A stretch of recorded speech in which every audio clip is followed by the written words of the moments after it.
I must go on boasting. Although there is nothing to be gained, I will go on to visions and revelations from the Lord. I know a man in Christ who 14 years ago was caught up to the third heaven. Whether it was in the body or out of the body, I do not know. God knows. And I know that this man, whether in the body or apart from the body, I do not know. But God knows, was caught up to paradise and heard inexpressible things that no one is permitted to tell.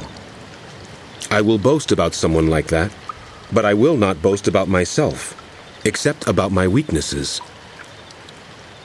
Even if I should choose to boast, I would not be a fool, because I would be speaking the truth. But I refrain, so no one will think more of me than is warranted by what I do or say, or because of these surpassingly great revelations. Therefore, in order to keep me from becoming conceited, I was given a thorn in my flesh, a messenger of Satan to torment me. 3 times I pleaded with the Lord to take it away from me, but he said to me, "My grace is sufficient for you, for my power is made perfect in weakness." Therefore I will boast all the more gladly about my weaknesses, so that Christ's power may rest on me. That is why, for Christ's sake, I delight in weaknesses, in insults, in hardships, in persecutions, in difficulties. For when I am weak, then I am strong. I have made a fool of myself, but you drove me to it. I ought to have been commended by you, for I am not in the least inferior to the super-apostles, even though I am nothing. I persevered in demonstrating among you the marks of a true apostle, including signs, wonders, and miracles.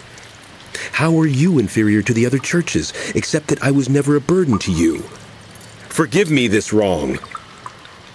Now I am ready to visit you for the 3rd time, and I will not be a burden to you, because what I want is not your possessions, but you. After all, children should not have to save up for their parents, but parents for their children.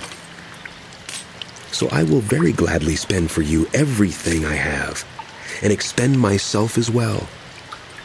If I love you more, will you love me less? Be that as it may, I have not been a burden to you.